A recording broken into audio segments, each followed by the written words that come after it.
Assalamualaikum warahmatullahi wabarakatuh. Perkenalkan, nama saya Nur Sofia Putri dari kelas 1A Prodi Kebidanan dari Stikes Payung Negeri Pekanbaru. Di sini saya akan menjelaskan tentang siklus asam sitrat. Yang pertama yaitu ada oksaloaseta yang produknya asam sitrat, enzim sama dengan sitrat sintase, reaksi sama dengan hidrolisis. Dan keterangannya yaitu setelah enzim sitrat sintase melepaskan satu ion H+ dari molekul CH3 gugus asetil-CoA. Molekul CH2 pada gugus asetil tersebut akan bereaksi dengan asam oksaloasetat membentuk metabolit asetil-CoA. Reaksi hidrolisis yang terjadi selanjutnya pada gugus koenzim A akan mendorong reaksi sehingga menghasilkan 3 jenis produk. Yang kedua yaitu asam sitrat produk cis-asonitat, yaitu enzim sama dengan asonitase. Reaksi sama dengan dehidrasi.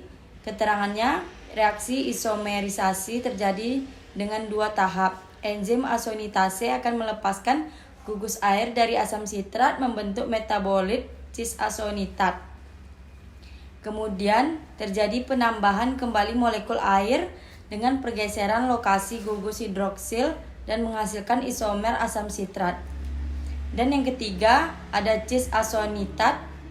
Produknya yaitu isositrat, enzim sama dengan asonitase, reaksi sama dengan hidrasi.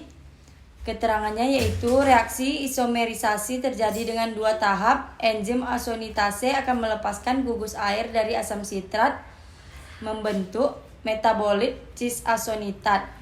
Kemudian terjadi penambahan kembali molekul air dengan pergeseran lokasi gugus hidroksil dan menghasilkan isomer asam sitrat.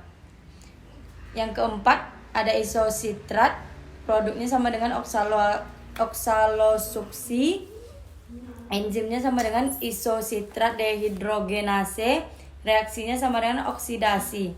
Keterangannya yaitu enzim isositrat dehidrogenase bersama dengan koenzim NAD+ akan mengubah gugus karboksil menjadi gugus karbonil, membentuk senyawa intermediat yang disebut oksalosuksinat. Eksitasi oleh ion H+ akan menyebabkan oksalosuksinat melepaskan gugus COO yang tidak stabil dan membentuk senyawa CO2. Dan yang kelima ada ketoglutarat. Produknya sama dengan suksinil-CoA. Enzim sama dengan ketoglutarat. Reaksi sama dengan dekarboksilasi. Keterangannya yaitu kompleks dehidrogenase ketoglutarat alfa mirip kompleks pirufat dehidrogenase yang menjadi enzim pada transformasi asam pirufat menjadi asetil-CoA bersama dengan koenzim NAD+ akan mempercepat oksidasi yang membentuk koenzim baru disebut suksinil-CoA yang memiliki ikatan diester antara koenzim A dengan gugus suksinil.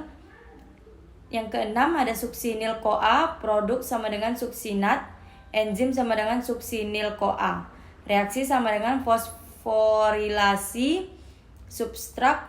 Keterangannya yaitu senyawa PI akan menggantikan gugus CoA pada suksinat, kemudian didonorkan ke GDP untuk membentuk GTP.